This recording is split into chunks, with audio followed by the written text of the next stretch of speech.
This segment is brought to you by JigMasters Jigs. When in doubt, get the jig out. Go to JigMasters.com and use promo code PNF20 and save 20% off your next jig order today. Welcome to the Paddle and Fin Podcast Network.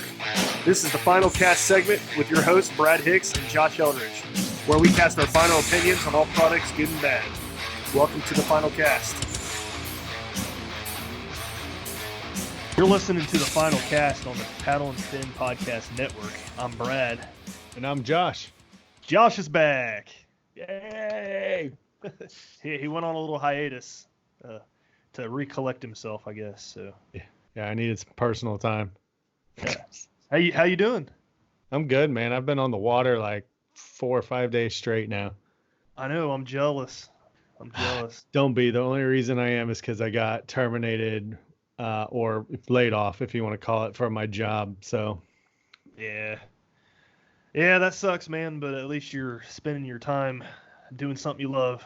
So yeah, but it's all good. Yeah. We have a cool guest tonight. And we do. Kyle King of King Angler Rods. He's a custom rod builder, and what really strikes my interest with him is that he makes kayak-specific rods, and I think that's important to talk about. I know a lot of guys out there are looking for the shorter butt rods, so yeah. Kyle, how you doing? Pretty good. How you guys doing? Awesome, man. Doing good. Thanks. So- Not a problem. So how about we start off with you letting the listeners know who you are, where you're from, kind of what you do, and if you fish out of a kayak or anything. All right, I'm Kyle King, King Angler. I'm located in Lawrenceburg, Indiana. I build rods out of my house. I'm a mechanic by trade, so it's definitely a struggle for me right now myself. There's just no work to be done. So I'm honestly, this last week I've not even been going in because I'm doing more here, sitting in my work bench at home than I am at work. So, but ready to go fishing. I got out Saturday and caught a crappie and some caught a catfish and just ready for this mess to be over with. Yeah. I guess you guys let me just kind of go over what I do. This right here is this is one of my flipping sticks. So this is a pretty stout rod right here. This is a 7.4 heavy fast action. I do a lot with the carbon fiber. I don't know if you guys can see that very good. I got carbon fiber grips. This reel seat is an Alps MVT. That's a carbon reel seat also. And then spiral wrap Fuji Alkanite guides. And the spiral wrap, what that does, it does a couple things. It gets the line off of your rod, so the line is never going to be draped on or hanging over your rod because that tip is down. So once you get out to your fourth guide, you're on the bottom. It comes off like a spinning rod. Yeah. I find it to be a little more accurate casting for me. You got better control of the fish, which is one of the main reasons I like doing it, is the control that you got over fish. And then just the extra sensitivity you gain. You do gain a little bit of sensitivity. Is that something you came up with on your own, or is that? No, it's been around for a long time. I've never seen one. So when I first saw that, I was like, that looks pretty cool. There's some companies out there on the bass, on the bass side of things that are building rods like this. But for the main part, it's in the saltwater world. It's been in the saltwater world for forever. That's why I'm not familiar with saltwater at all. Yeah, Brad, if you watch like some of the the deep sea fishing stuff, and if you look at those big, huge spinning rod setups, man, if you actually look at it, it's hard to kind of notice it unless you're really kind of trying to eyeball it. That it's they're throwing bait casters as huge spools, and they're on top, but as you look at it, that it twists like right off and ends up just like a spinning rod. And I've heard a lot of good things about that. It's crazy you brought it up already, because I wanted to make a point to ask if I heard that you were doing those, and was it something that you have been doing with all of them from the start, or did you just kind of start doing that twist? No, I had a few guys asking for it, so I've done some shows the last couple of years, and the first year I took maybe 2 with me, and guys they can spot them a mile. The guys that know about them, yeah, and then, the people that's never seen it, they're just kind of in awe, or they either get it, and then they're like, oh wow, I get it, or they just can't comprehend the, and then, I go both ways. I build rods straight up also. So, very cool. For the most part, the guys that'll at least give the spiral wrap a shot, they love it. Yeah. I'd like to try it. The thing is if you're ordered a spiral rod, or from me or from anybody else, you need to, I will wrap the rod to the side of the handle of your reel. So if you're left-handed, if you reel left-handed, I'm going to wrap the guides to the left-hand side of your rod.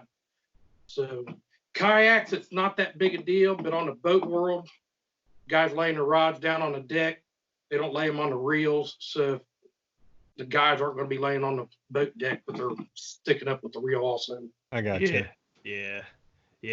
That, going back to that carbon fiber reel seat, man, that is another thing that caught my eye, and it's pretty unique. I'm seeing more rods do it, but that thing, you had your seminar at Strictly Sail. That's where I first met you, and I saw that thing. I was like, man, that looks sharp, and it feels really good in your hand.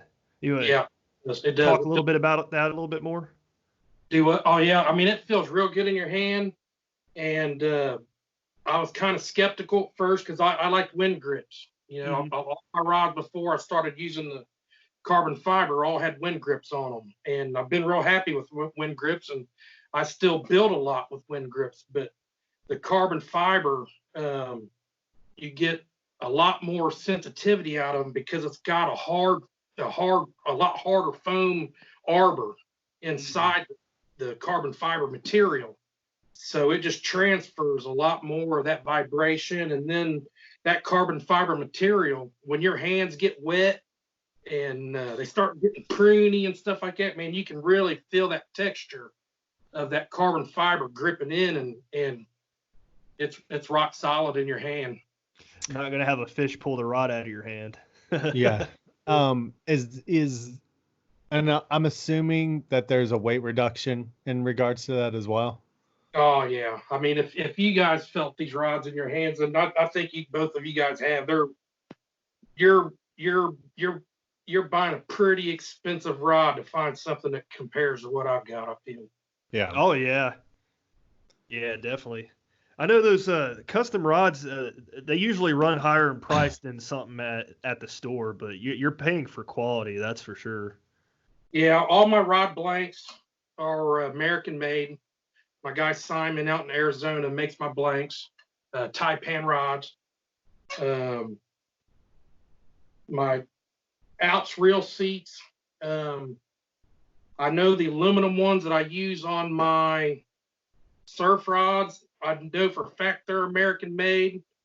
The regular Alps reel seat here, it says USA patent on it. I'm not sure if that means it's made there. I know they're out of Washington, and same company builds my grips at the moment, but I am starting to build my own carbon fiber grips. So yeah, that's cool. You're going to start seeing that on more and more rods. Heck yeah. You were pretty big into the kayak fishing scene yourself, correct? Yes, yeah. I fish out of a Hobie Pro Angler 14. And then I'm also been fishing out of a new Canoe Frontier 10 this spring, man. And I've had a lot of fun in that boat this spring. That's cool. I keep hearing good things about that boat. How long have you been kayak fishing for? I guess this is my third year. Third year. Yeah. Hey, your first tournament win was on Callan Lake too, wasn't it? Yes, it was. That was actually my very first kayak tournament also. That's awesome, dude. Wow, you guys share something in common. Well, I was in my second tournament ever at Cowan Oh, Lake. okay, that's right. It wasn't my first. That's right. I forgot you did a different one. So, but Kyle caught my eye on Facebook. Kyle has an interesting setup for his Hobie. You want to talk about your boat and the wildness you got going on there? Yeah, I got a little excessive on it probably, but it's wrapped, and then I had the whole custom sea deck from place there in New Trenton. Name's escaping me. It'll come to me in a minute, but it's 3 layers of sea deck. It's black, green, and blue, and it's cut out like octagon shapes. And I contacted Hobie and got permission to put their logos in it and stuff. So it's got the Flying Hobie cat on the front hatch cover, and Hobie cool.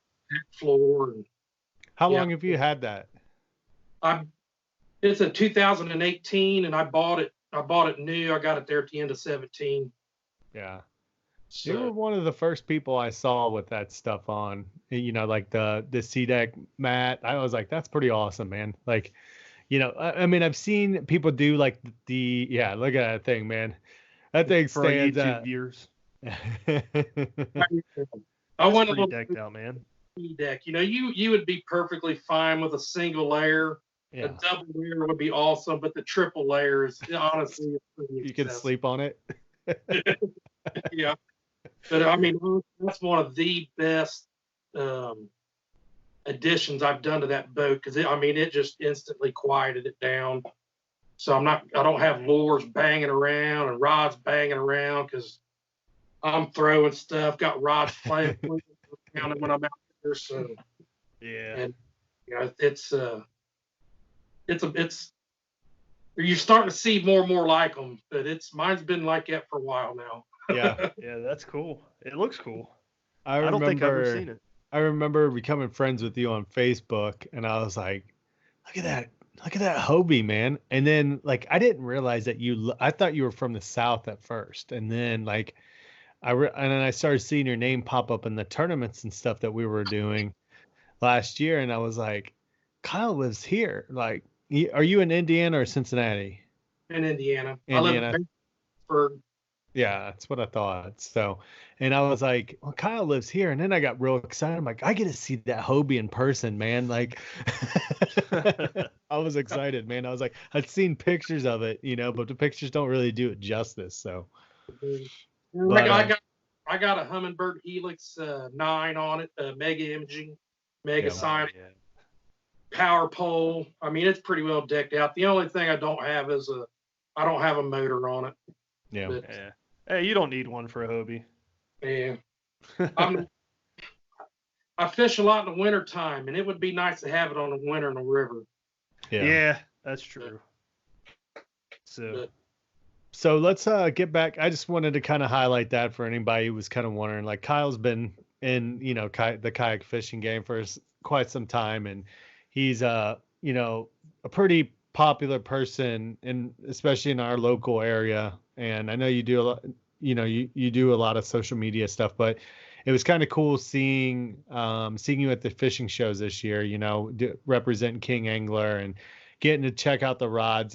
Have you been building for a while, and did you just recently start the company kind of, or I guess I probably kind of built rods for 6 months before I started selling them to some of my friends and stuff. I got a few friends that after I built it was less than 10, I'd say about my 6th or 7th rod, I was starting to say, hey, these are pretty nice. Yeah. And I started showing some of my close friends, and they was like, man, them's nicer than anything you can buy in a store. So yeah, I've got a few friends out there that's already bought 5-6 rods, each from me. So, and that's good. Getting my name out there right now is a big thing, and that's the greatest compliment I can get, is when you get one, they always come back to buy 1 or 2 more. So Yeah. Yeah. That's cool.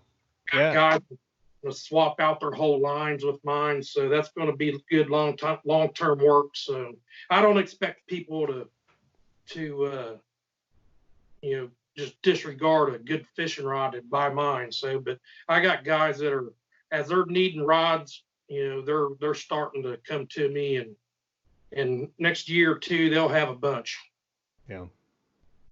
Now, if I remember correctly, you kind of, when Brad and I visited your booth, you kind of gave, it was really kind of a cool thing. You basically kind of a menu to pick from of like the kind of components and stuff that you could choose. And have you built like a website yet or anything like that for people to be able to view that? I do. It's a www.king-angler.com. So it's there. You can email me through that webpage, and it's just one page. I don't really have a big website where you can really do a lot yet, but Sam put my webpage together for me, Sam Jones. Mm-hmm. Okay. Yeah, he's wanting to go off on it for me, but yeah, we're getting there. Yeah. I think I've heard of Sam Jones before. Who's Sam? I don't know. No. Yeah, dude, that menu, you brought that to your seminar, and it like had everything that you could customize about the rod, and then had every price. So there was no confusion at all looking at this list. You picked what you wanted, and then you totaled it up yourself, and that was the price of it. So I thought that was cool. Yeah, I mean, I can, the way I do things is, you can buy wind grips. You can buy the carbon fiber grips. I offer different couple options of reel seats. My standard guides are the Fuji Alkanite guides, but I do offer a Pro Series, and they come with Fuji Titanium. Or you could even go a greater upgrade than that and go to Fuji Torzite, the Titanium Torzite, which are just ridiculous. But if you can see here on this one, I can do different color hoods, different trim rings. This one's got a red, white, and blue theme. This is a truck stick, so I can do some different inlays and stuff on thread. I can do little colors. So you guys, I've got this one. I'm started on this spinning rod here. This is going to be Chris Anderson spinning rod here. I just got the reel seat and stuff glued up on it yesterday, and so. You gave him his rod at the show, and we all got to see it and hold it. That thing looked awesome. Yeah, that was that rod that he got is kind of my do all heavy. It's a extra heavy, but it's so light in your hand that it's so good. I use that. It's a moderate fast action, so I use that for. It really says for 3/4 and up. I believe it might be slightly less than that, but honestly, I throw a half ounce jackhammer, and it's awesome to use, and I use it for a frog. So that rod is so universal for if you're wanting a good heavy rod. That's my 747. Yeah, I sell a ton of them. Yeah, these rods. Well, I think Chris's rod. It had his name and stuff in it, right? Yeah. You can do all that. Personalize. I can go in and personalize them, put you a custom logo on it and stuff if you want. To a certain extent, I can do some butt wraps and some cross wraps and stuff like that, but you're getting into some time and money when you're wanting that type of stuff. So you don't see much.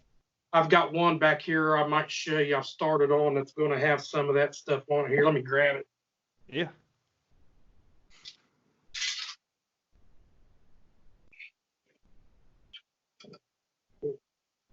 This is actually going to be for this gentleman's wife, this turquoise, and she's a big Tiffany blue fan. So I paint the blanks. I painted the reel seat.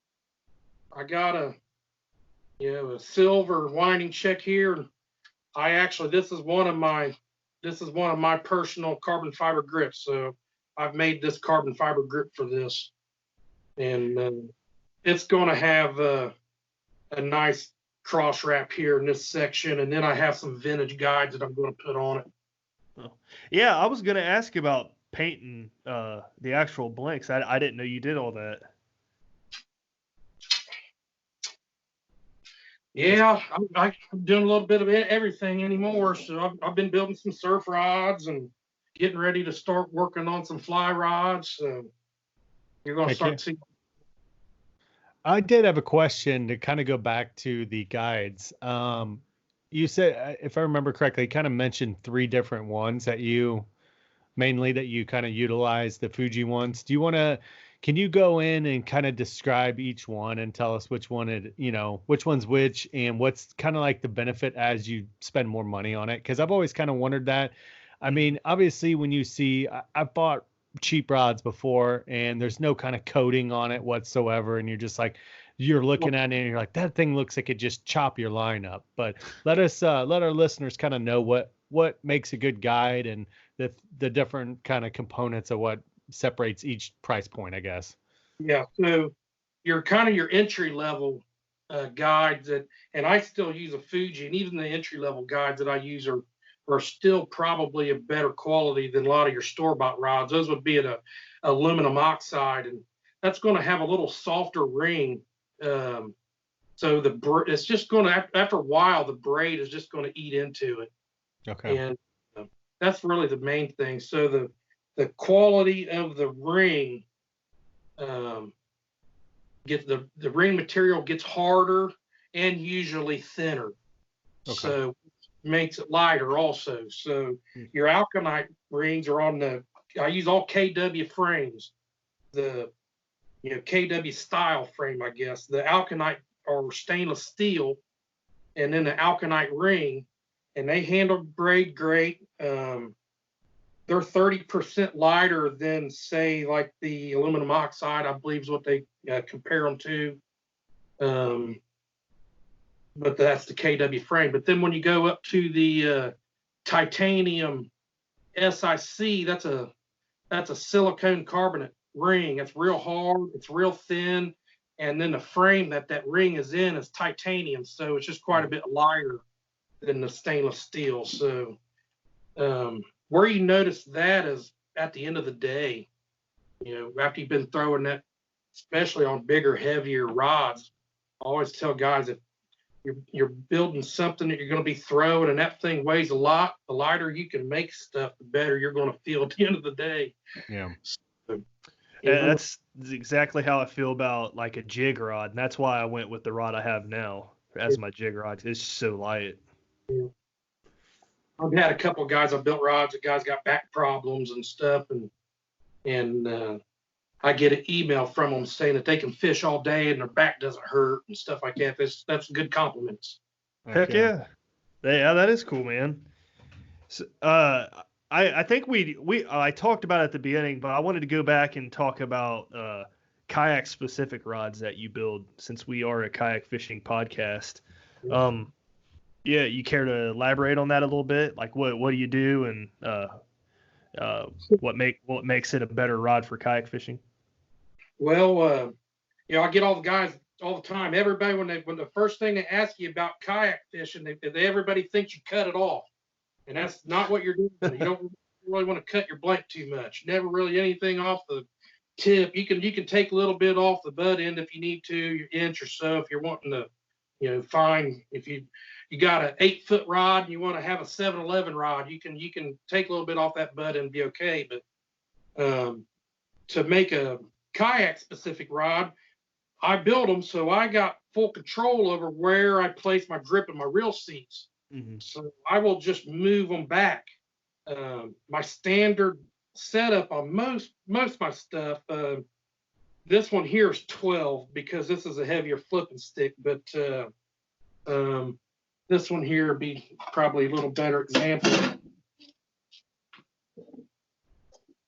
This is 11-inch grip handle. So I basically 11 inches from the end of the butt to the back of the reel seat. That's the way I always set them up. So I will move them back, from 11.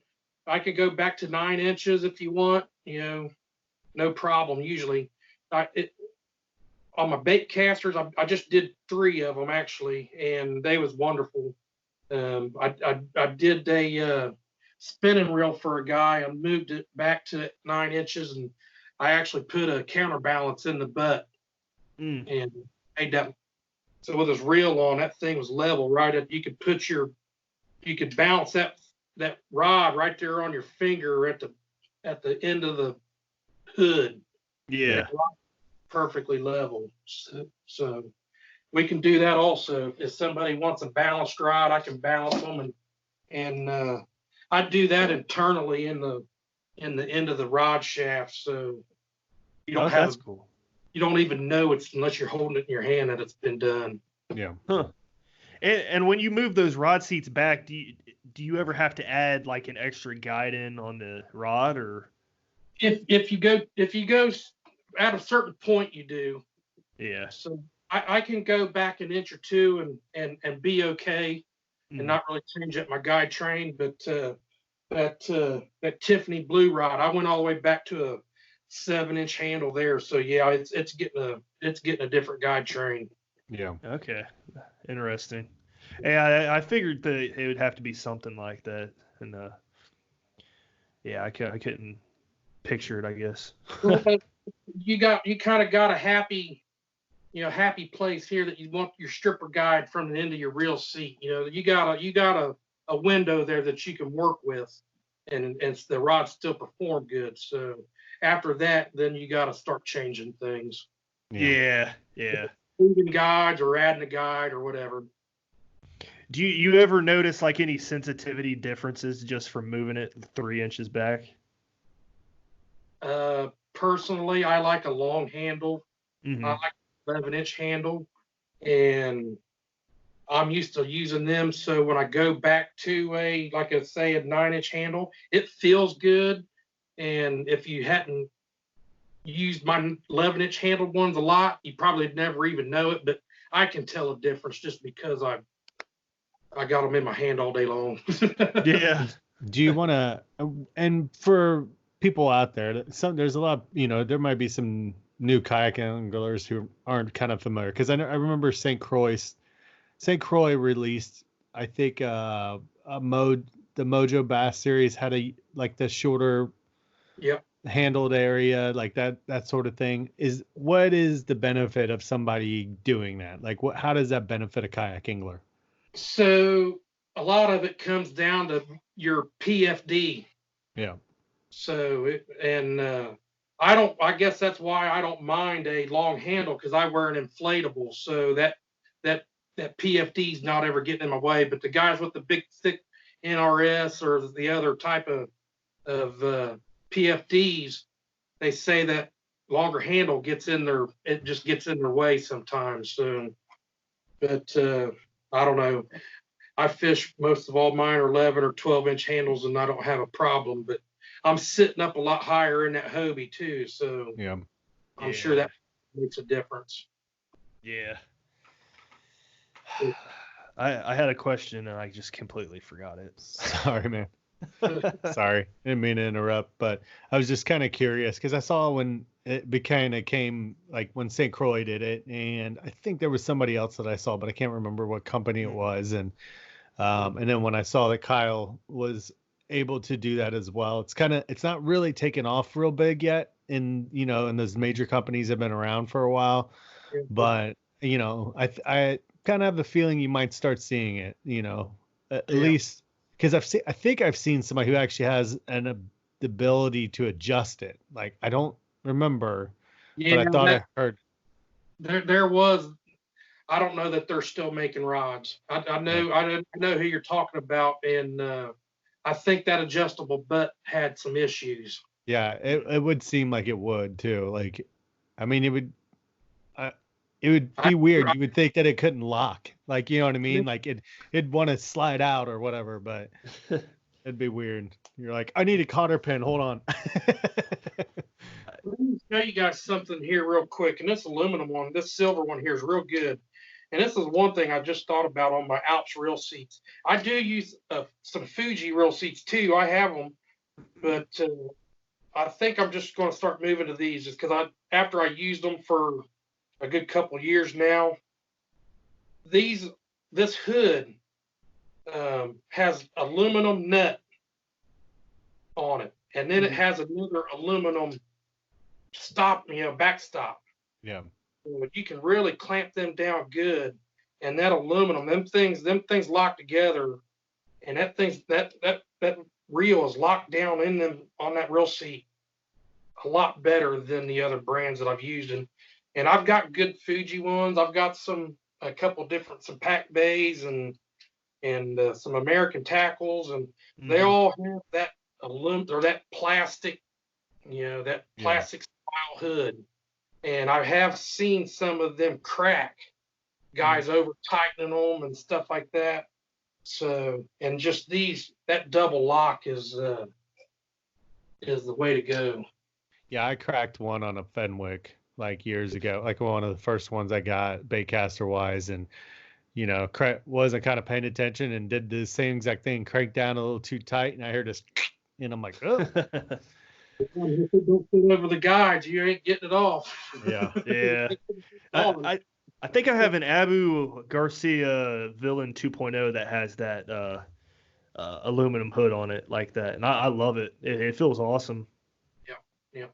So I just like the strength and durability. The rod blanks are 40-ton graphite, super strong, super lightweight, super sensitive. The carbon reel seats are just extremely sensitive. The carbon grips, just everything about them are pretty high end. So my rods aren't for everybody. You're dedicated fishermen if you're using my rods. Yeah, I think that goes for anything that's custom like that though. Yeah. I mean, you're gonna pay.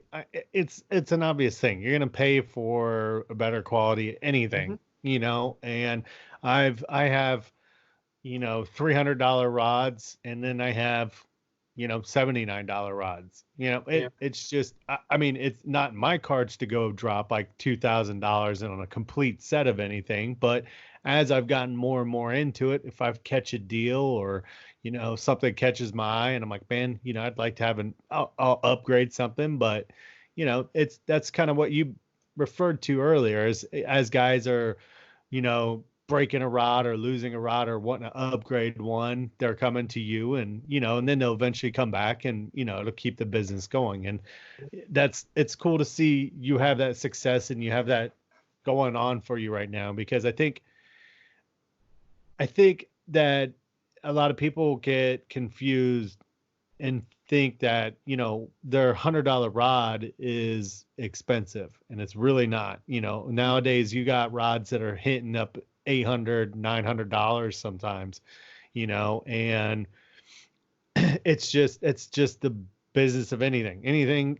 Eventually you got top quality products, and then you have lower grade stuff, and it's kind of cool, Kyle, seeing what you're doing, because you kind of got this custom thing and it's not like way over the top, like it. And I think you don't have to be over the top. You know what I mean? You're making a quality product because you're making it by hand. You're not a company that's been around for years and years and years that are just pumping this stuff out. You take your time, you have pride in your work, and it's kind of cool when people, especially you see it really a lot in the kayak fishing community, that these small companies form and these people start coming up with an idea or something and just doing something better, creating a new product. And it's kind of cool. And I congratulate you on it, that you kind of took it in a way that, a lot of people kind of make their own rods and stuff, but you seem to be having success. I mean, you got Alan Reed, throwing your rods now. And, I've been seeing your name pop up a lot all over the place, and it's kind of cool. Because, I mean, we're local. We all kind of know each other. We all fish together. And, I like to see people we all know be successful. Yeah. I'm with you, man. Alan's got 2 KBF Pro Tour wins, I believe. At least 1 KBF Pro Tour, if not 2. And then I think he's got I believe a trail win or something there last year on them, and then I have guys over on the boat side too that are hammering them pretty good. So I got a couple of guys over there. That's awesome. I didn't know that. I'm about to put an order in. I pulled this thing out right here. This little tool is a spine finder. So this is kind of what separates me from like there's companies that are selling American-made rod blanks that I wish I had the capability and the money that they got into their factories and just their equipment and stuff like that. But they don't use this tool.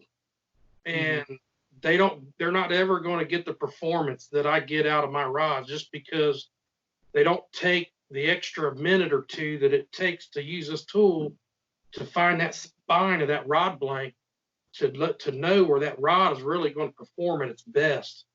And so that's what does it do? Like, what kind of explain like what that accomplishes? If you can see in this end of this tube, it's got two bearings. Mm-hmm. So, and I'll take a bare shaft. The very first thing I do is I'll take a new shaft and I'll clean it down with alcohol real good, and then I'll put tape where it's going to ride on these bearings just so I don't scratch the blank. And I'll put that rod blank in there, and I load that rod like it's got a fish on it. And then I can roll that rod on these bearings. We'll let it turn real nice and smooth. And that rod blank will basically jump and lock into the point where it wants to be loaded up. And then I mark that, and you build the rod off of that, and that's where that rod blank wants to perform.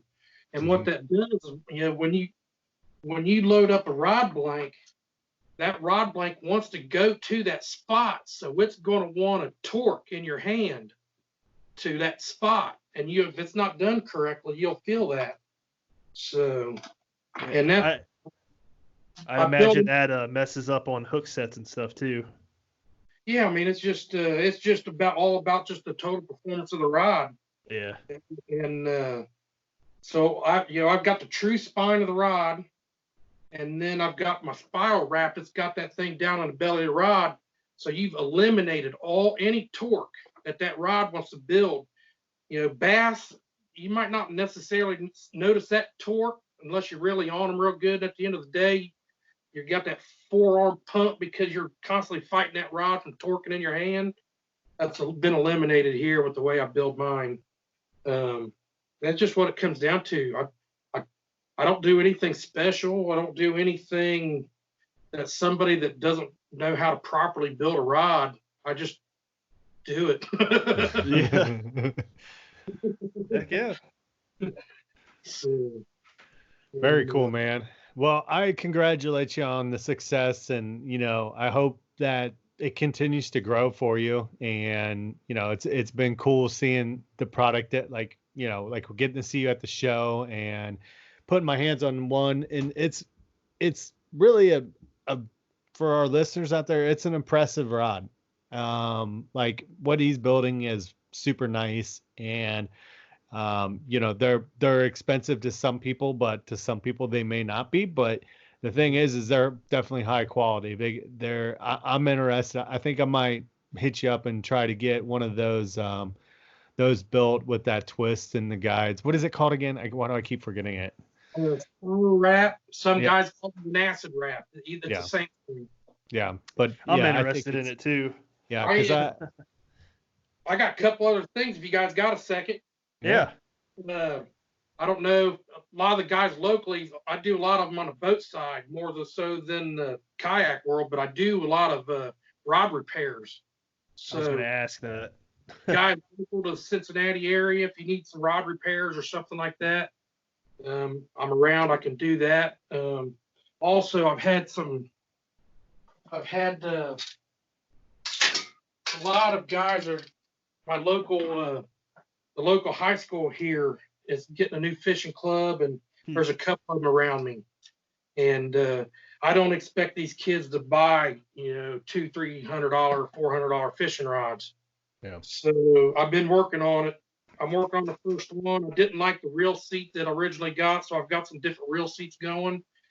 But I'm working on a rod that's going to be in that 100, and depending on, I'm not locked down yet, around that $125 range, maybe a little bit more, maybe a little bit less. I'm not sure yet, but I'm trying to get down to that spot. So this is not an American-made blank, which I'm kind of torn about using, but I got to do something for our high school and college students, and I'll sell them to whoever, wants to buy them. And they're all still going to be, assembled the same, but they won't have the quality that my normal line will. But they'll be $125, but they'll still be a lot better than a normal $100 rod. I can promise you. Yeah. I believe it. Yeah, you hit one of my questions. Repairing rods and stuff. What all do you do for that? Do you replace? I mean, obviously guides, seats, butts. You do all that. I mean, if you're getting into reel seats and stuff like that, you can steam them. Try to boil them if you can get them into water somehow. But you mainly steam and try to break them loose.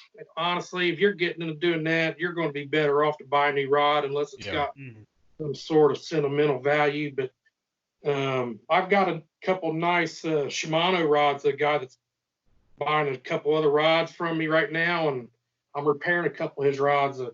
The one just needed one guide, and the other one, the braid had just ate every guide up on the rod basically. So I stripped it all, and I'm laying out my guide train on a Shimano rod. That's cool. That's one thing.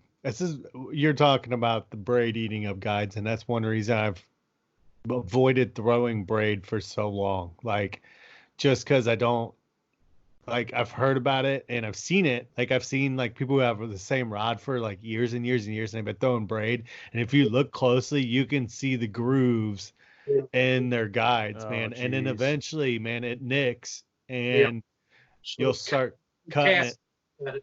Yeah. Now I'm gonna have to go in the garage after this and look at mine. You guys got me worried now. It does it, man. I'm a big braid guy. I fish the river a lot, so Kyle's like, stop talking about it. Let everybody use braid. Bring your stuff to Kyle and fix his guides. Now, how much do you charge for replacing guides and stuff? Typical like a typical guide is usually like $20. $5 for the guide and $15 labor.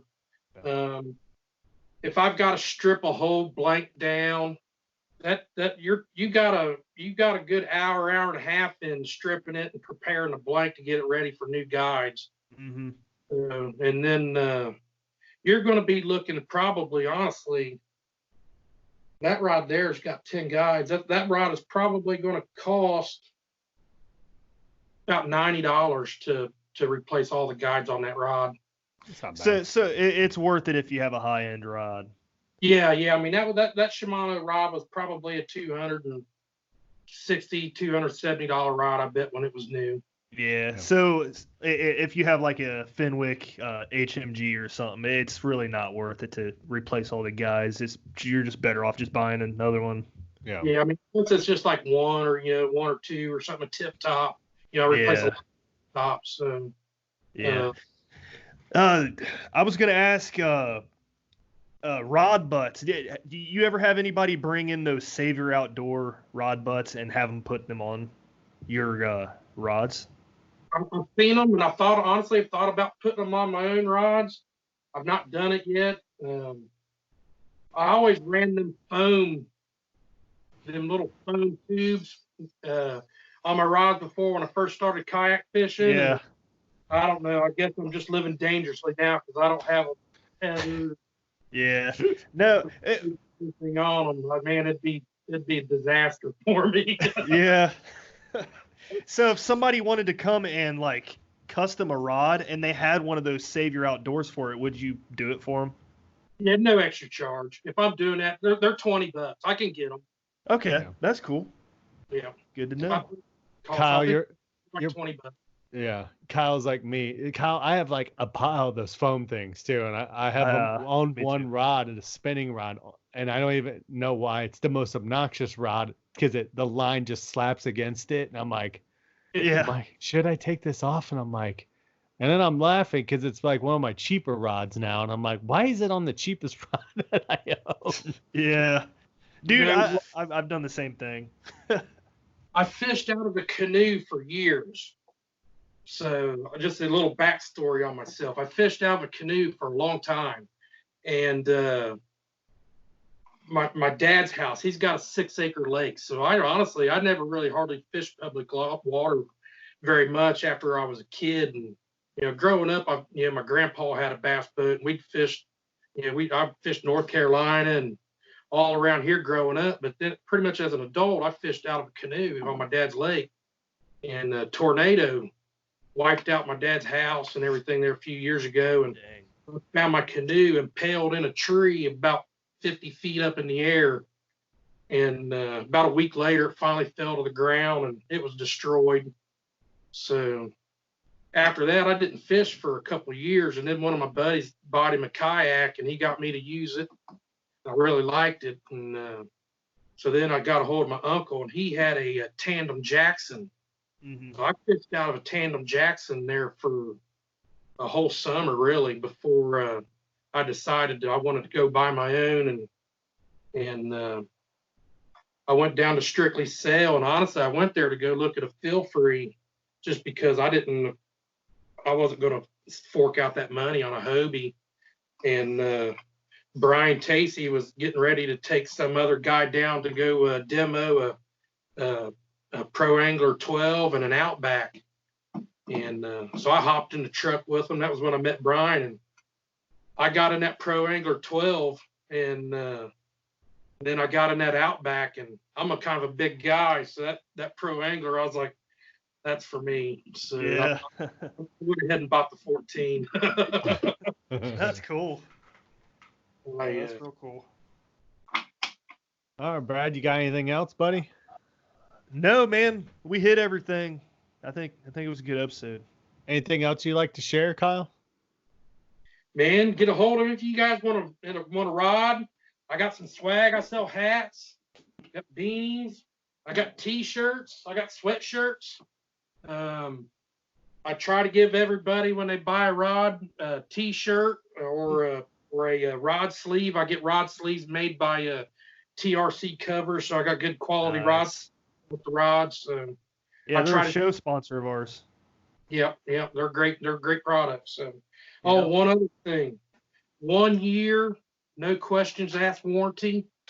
That wasn't asked. So 1 year, no questions asked.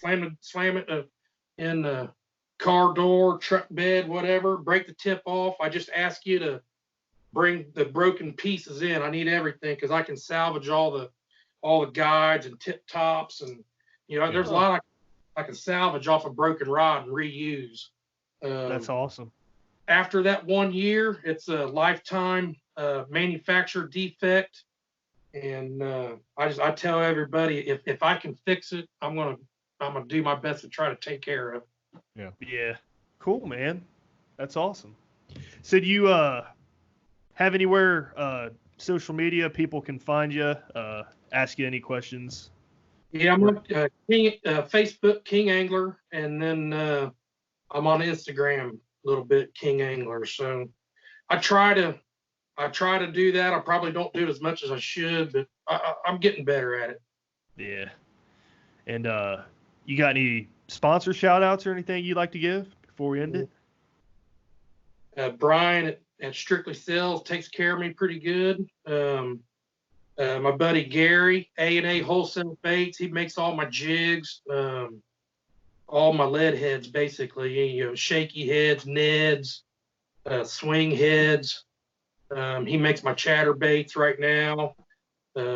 He does a lot of my crankbaits, my square bills, and even like some of my other crankbaits that he doesn't produce himself. Mm-hmm. I take stuff to him and he paints them and does them up for me. Nice. Heck yeah. Well, Kyle, I appreciate you coming on and sharing, what you're doing as far as the rod building. And, like I said before, I do hope, this grows more and more for you because you are making some quality products. And, thank you for taking the time to come talk to us.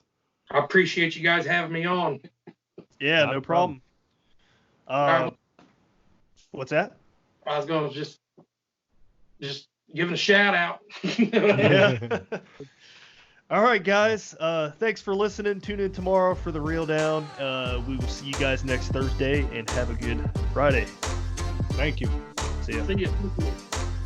Go check out the website, guys. Paddle the letter N and fin.com. Also check out YouTube, youtube.com/paddle and fin. If you got a question, comment, want to hear from a future guest, feel free to email us at paddle, the letter N and fin @gmail.com. Don't forget to follow us on social media. We're doing giveaways, announcements, things like that at Facebook and Instagram at paddle and fin. Shout out to our show supporters, Rocktown Adventures, Loveland Canoe and Kayak, Hammered Lures, Fish Mob Lures, TRC Covers, Ketch Products. Go to ketchproducts.com. You can put the paddle and fin logo right on your catch board. Don't forget to go over and pick up your JigMasters Jigs. Use promo code PNF20 and save 20% today. Don't forget to rate and review the podcast on whatever platform you're listening to. It helps grow the audience, helps others find our podcast. So please drop a 5-star rating in on the podcast platform you're listening on. Don't forget about the recycled plastics program, you guys. Take your used plastic baits, put them in an envelope, mail them to the address in the show notes. Our man Eric Richards at Hammered Lures melts those down, makes new baits, and donates them to various chapters of Heroes on the Water.